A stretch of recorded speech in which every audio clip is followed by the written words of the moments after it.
আসসালামু আলাইকুম। আপনারা সবাই কেমন আছেন? আশা করি ভালো আছেন। গত পর্বে আমরা শিখেছি কিভাবে ম্যাপ স্কেল করে স্ক্রিনে নিয়ে আসতে হয়। আজকের ভিডিওতে আমরা শিখব আমাদের ম্যাপটি বাস্তবে 100% অ্যাকুরেট স্কেলে সেট হলো কিনা তা চেক করব। চেক করার জন্য ম্যাপের উপরে যে জরিপের চেইন বা 10টি দাগ দেওয়া থাকে, এই যে দেখুন এই যে দেখুন 10টি দাগ দেওয়া আছে। 0 থেকে 1, 2, 3, 4, 5। আবার এই পাশে 5টি দাগ, মোট 10টি দাগ বা ঘর দেওয়া থাকে। আবার এখানে দেখুন 1, 2, 3, 4, 5, 6, 7, 8, 9, 10 দাগ বা ঘর আছে। বাস্তব জরিপ নিয়ম অনুযায়ী মৌজা ম্যাপের এই চেইনের প্রতিটি দাগ বা খণ্ড সাধারণত 100 কড়িতে 1 জরিপ সমান 66 ফিট বা 100 লিঙ্ক সমান 66 ফিট হয়ে থাকে। যদি আমরা 10টি দাগ একসাথে মাপি তবে 10 গুণন 66 ইকুয়াল টু 660 ফুট। এই দাগের ক্যালকুলেশন চেক না করলে কিন্তু ভিতরের প্লটগুলোর এরিয়া ভুল আসতে পারে। চলুন দেখে নিই কিভাবে আমরা এই জরিপের দাগের মাপ অটোক্যাডে প্র্যাকটিক্যালি চেক করতে হয়। এর জন্য আমরা হোম ট্যাবে আসব। এখান থেকে এই যে অবজেক্ট কালার বক্সটিতে ক্লিক করব এবং এখান থেকে রেড বা লাল রং সিলেক্ট করে নেব। লাল রং আমাদের ম্যাপের কালো দাগের উপর ড্রয়িংটি খুব পরিষ্কারভাবে বোঝা যাবে। এই যে ডাইমেনশন লেখাটির পাশে লেইনার অপশনটি দেখতে পাচ্ছেন, এর ড্রপ ডাউন অ্যারো বা চিহ্নে একটি ক্লিক করব। ক্লিক করার পর নিচে থাকা অপশনগুলো থেকে আমরা অ্যালাইন্ড ক্লিক করব। আমরা জানি এই প্রত্যেকটা দাগ বা ঘর 66 ফিট করে। এবার দাগের একদম শুরুর বিন্দুতে কালো দাগের বা কালো রেখার মাঝখানে মাউসের লেফট বাটন দিয়ে একটি ক্লিক করুন। এরপর একটি দাগের বা ঘরের শেষ বিন্দুতে নিয়ে যান এবং সেখানে কালো রেখার মাঝখানে মাউসের, আমি আবারও বলছি, কালো রেখার মাঝখানে মাউসের লেফট বাটন দিয়ে আরেকটি ক্লিক করুন। এবার নিচের দিকে মাউস দিয়ে আরেকটি ক্লিক করুন। এখন স্ক্রিনে লক্ষ্য করুন আমাদের অটোক্যাডের মাপা দূরত্বটি 66 ফুট দেখাচ্ছে। এখন আমরা যদি দেখতে চাই এই পুরোটা 660 ফিট আছে কিনা, তাহলে আবার একইভাবে দাগের একদম শুরুর বিন্দু হতে কালো রেখার মাঝখানে মাউসের লেফট বাটন দিয়ে ক্লিক করুন। এরপর শেষ বিন্দুতে কালো রেখার মাঝখানে মাউস দিয়ে ক্লিক করুন। আমি আবারও বলছি, কালো রেখার মাঝ বরাবর ক্লিক করুন। এবার নিচের দিকে মাউস দিয়ে আরেকটি ক্লিক করুন। যদি এখানে একদম 66 ফুট বা এর কাছাকাছি, যেমন 65 ফিট 11 ইঞ্চি বা 66 ফিট 1 ইঞ্চি দেখায়, বা 659 ফিট বা 661 ফিট হয়, তবে বুঝতে হবে আমাদের ম্যাপটি একদম পারফেক্ট স্কেলে আপলোড হয়েছে। কারণ অনেক সময় মাউস দিয়ে ধরতে গেলেও 2-3 ইঞ্চি এলোমেলো হয়ে যায়। এখন আমরা ম্যাপের ভিতরের যে কোনো জরিপ পরিমাপ করলে তা 100% নিখুঁত এবং সঠিক আসবে। আর যদি দেখেন এখানে 66 ফিটের চেয়ে অনেক কম বা বেশি দেখাচ্ছে, তবে বুঝতে হবে স্ক্যানিং বা স্কেলের কোনো সমস্যা হয়েছে, যা অ্যালাইন কমান্ডের মাধ্যমে ঠিক করে নিতে হবে। আমি পরবর্তী ক্লাসে আপনাদের অ্যালাইন কমান্ড দিয়ে কিভাবে স্কেল ঠিক করতে হয় তা শেখাবো। এবার চলুন আমাদের মূল কাজে চলে যাই। এখন আমরা ম্যাপের যে কোনো একটি নির্দিষ্ট প্লট বা দাগের জমির পরিমাপ করব। জমির সীমানা নিখুঁতভাবে ড্রয়িং করার জন্য প্রথমে আমরা একটি পলিলাইন টুলস নেব।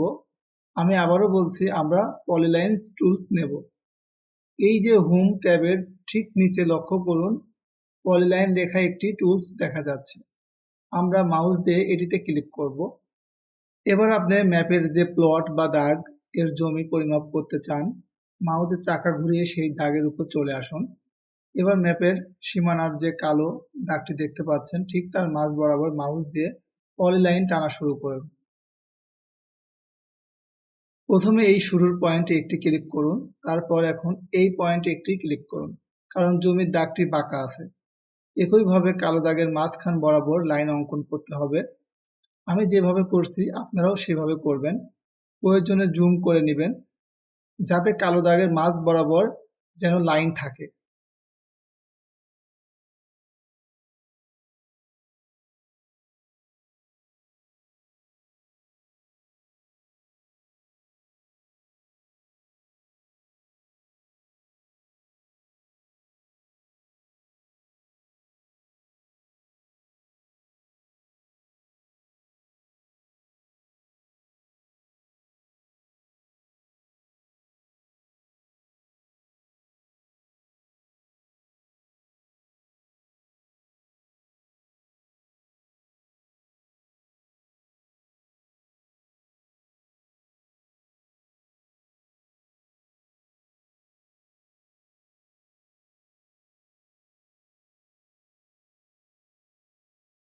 পলিলাইন অঙ্কন করা শেষ হলে আপনারা যেখান থেকে শুরু করেছিলেন সেই পয়েন্টে মাউস দিয়ে শো করলে দেখবেন এন্ড পয়েন্ট শো করছে। এখানে একটি ক্লিক করুন এবং ইন্টার চাপুন। দেখুন আমাদের প্লটের চারপাশে লাল লাইনে বাউন্ডারি করা হয়েছে। এখন আমরা দেখব এই জমির চতুর্পাশের মাপ আসলে কত ফিট বাই কত ফিট। এই কোণা হতে এই কোণা কত ফিট বাই কত ফিট, আবার এই কোণা হতে এই কোণা কত ফিট বাই কত ফিট। এটি দেখার জন্য আমরা আবারও উপরের হোম ট্যাবের লেইনার ডাইমেনশনের পাশে যে ড্রপ ডাউন অ্যারোটি রয়েছে সেখানে ক্লিক করব, অ্যালাইন্ডে ক্লিক করব। এবার মাউসটি আমাদের লাল লাইনের উপর আনলেই কোণায় সুন্দরভাবে ইন পয়েন্ট শো করবে। এই প্রথম কোণায় ইন পয়েন্টে একটি ক্লিক করব, তারপর অপর প্রান্তের এন্ড পয়েন্টে একটি ক্লিক করব। এবার জমির দাগের ভিতরের দিকে আরেকটি ক্লিক করব। দেখুন স্ক্রিনে আমাদের জমির এক পাশের দৈর্ঘ্য কত ফিট তা সুন্দরভাবে ভেসে উঠেছে। আমি আপনাদের বোঝার সুবিধার্থে অপর পাশটি আবারও মেপে দেখাচ্ছি। ঠিক একইভাবে এটি দেখার জন্য আমরা আবারও হোম ট্যাবের লেইনার ডাইমেনশনের পাশে যে ড্রপ ডাউন অ্যারোটি রয়েছে সেখানে ক্লিক করে অ্যালাইন্ড অপশনটি সিলেক্ট করে নেব। এই প্রথম কোণায় ইন পয়েন্টে একটি ক্লিক করব, তারপর অপর প্রান্তের এন্ড পয়েন্ট আরেকটি ক্লিক করব। এবার জমির দাগের ভিতরের দিকে বা বাইরের দিকে যে কোনো একদিকে একটি ক্লিক করব। দেখুন স্ক্রিনে আমাদের জমির এক পাশের দৈর্ঘ্য কত ফিট তা সুন্দরভাবে ভেসে উঠেছে। বা একই পদ্ধতিতে আমরা জমির বাকি দুই পাশের মাপও বের করে নেব।